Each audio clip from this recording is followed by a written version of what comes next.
The wind had a name. They called it a black blizzard. It came not with rain, but with dirt, turning day to night as a wall of dust swallowed the sun and hope itself. This was the American southern plains in the 1930s. Farmers, chasing profit, plowed up the native grasses that had anchored the soil for centuries. Wheat replaced buffalo grass, and for a while, prosperity reigned, until the rain stopped. The great drought began, and the land, stripped of its natural armor, was left bare. Dust invaded every home, every meal, every breath. Housewives hung wet sheets over windows, set plates upside down, but nothing kept the grit out. Static electricity sparked from handshakes. Ropes tied from door to barn became lifelines in blinding storms. This was the Dust Bowl, a disaster born of human ambition and ecological ignorance. The tractors that broke the sod exposed the soil to the relentless wind. When the winds came, there was nothing to hold the land in place. Farms failed. Families fled west, becoming migrants in their own country. The Dust Bowl scarred both land and psyche, teaching a brutal lesson about the limits of nature. It was a story of loss, hardship, and hard-won wisdom. The native grasses had been perfectly adapted to drought and wind, but were destroyed in the rush for profit. The consequences were devastating. The very ground betrayed those who depended on it. The Dust Bowl is a warning written in dust about what happens when we forget to listen to the land. It's a ghost story, but one with lessons for today. The balance between human ambition and nature's limits is delicate and easily broken. The Dust Bowl's legacy is a reminder: the land remembers, and it demands respect. November 17, 2025. Across the UK, a new wind is blowing. It doesn't carry black dust, yet, but it brings a different threat. Storms are more frequent, more ferocious, reshaping British agriculture. Farmers in East Anglia, Lincolnshire, and the Cotswolds watch the sky with unease. The season's rhythm is broken, gentle breezes replaced by violent, crop-shredding gales. Once rare storms now arrive with every season, each with a name and a fury.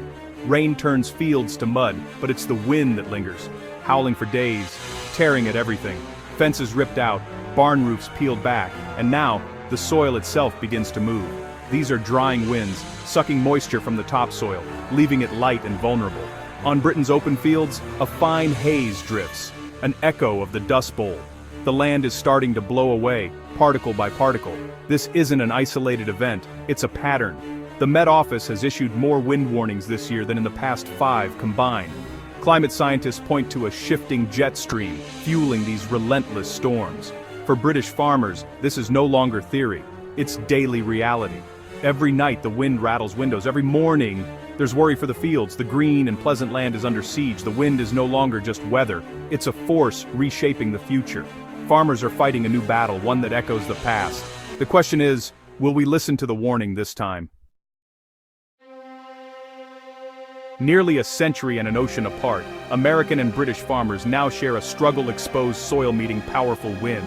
In the Dust Bowl, plows broke the sod for profit, not realizing the ecological cost until it was too late. Today, British fields are left bare by modern efficiency, hedgerows removed, soil exposed between crops. Economic pressures drive both eras' loans, competition, and the push for yield at the expense of long-term health. Removing hedgerows may speed up plowing, but it strips away vital defenses. The anxiety is the same, watching a lifetime's work threatened by the elements. British farmers now check forecasts with dread, walk their fields in worry, and wonder how to adapt.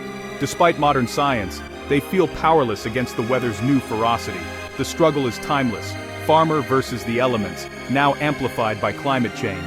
The lessons of the past are repeating, but the stakes are higher. Will we heed them?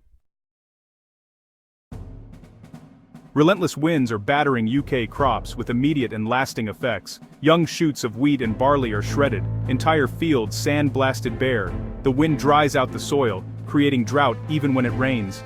Plants wilt, become vulnerable to pests, and yields drop. Vegetable growers see lettuce and spinach torn and ruined, unfit for market. Soil capping prevents water from reaching roots. Topsoil, the farm's lifeblood, is blown away. Farmers spend more on protection, but fleece and covers are ripped to shreds. Spraying pesticides or fertilizers becomes impossible in high winds, narrowing the window for action. The psychological toll is immense. Every decision is a gamble against the weather. The cost of fighting the wind is rising. but the cost of doing nothing is higher. The battle for the harvest is now a battle for survival.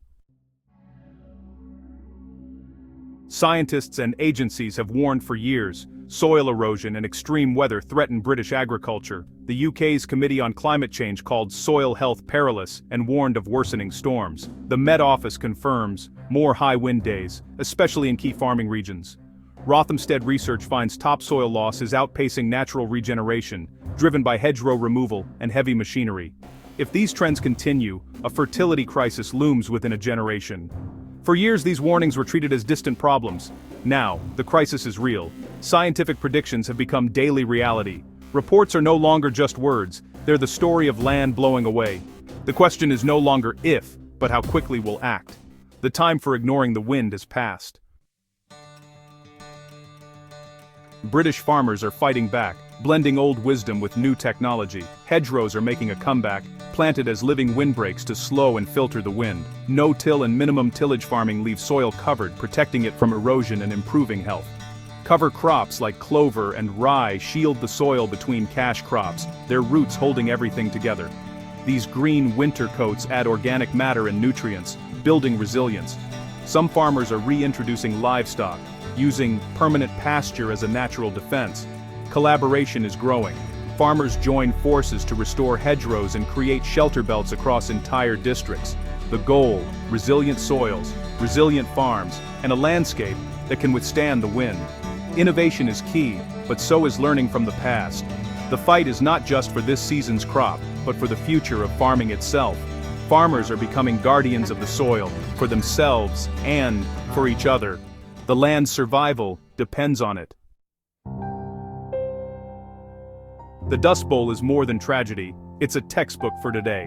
Its first lesson: soil is a living ecosystem, not a commodity. The American plains collapsed when profit trumped ecology. The UK must avoid the same mistake. Monoculture proved fragile, diversity in crops, and landscape builds resilience. Hedgerows, woodlands, and wildflower strips aren't just pretty, they're essential defenses. The Dust Bowl also showed the power of collective action and government intervention. The Soil Conservation Service taught new techniques, restored land, and partnered with farmers. Listening matters. Native wisdom and old ranchers' warnings were ignored, with disastrous results. Today, we have science and experience, if we choose to listen. The Dust Bowl's ghost haunts modern agriculture, reminding us of nature's laws. The past is a warning and a guide. Will we repeat its mistakes, or learn in time? The answer shapes our future. The future of UK farming demands a new relationship with the land, one of stewardship, not extraction. Regenerative agriculture must become the norm. No-till, cover cropping, and diverse rotations. Innovation should work with nature, wind-resistant crops, agroforestry, and precision technology.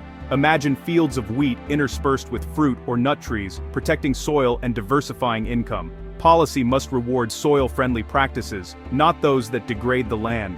Public money should support hedgerows, permanent pasture, and carbon sequestration. Consumers have a role to support food systems that value sustainability over cheapness. A soil health score on food labels could drive change. Resilience is the goal. Healthy soils, diversified farms, and strong communities. The storms of 2025 are a wake-up call. The challenge is immense, but so is the opportunity to heal the land and secure our food future. The time to act is now. The land's future, and ours, depends on it. History isn't just stories, it's a living force shaping our present and future. The Dust Bowl is a universal warning about ecological ignorance. By studying its mistakes and recovery, we gain vital perspective for today's challenges. Economic pressure and environmental short-sightedness create perfect storms, then and now. The Dust Bowl's failures and successes offer a blueprint: respect limits, act collectively, and heal the land. Even devastated landscapes can recover when science, policy, and community align. The past gives us hope and a path forward. The comparison isn't about predicting disaster, but recognizing echoes and acting faster. The wind in Britain carries the same message as Oklahoma's. Our topsoil is fragile. History's greatest gift is wisdom, if we choose to harvest it. We are part of a long story, connected by the struggle to steward the land. The past is not over. It's the soil from which our future grows. Will we listen this time?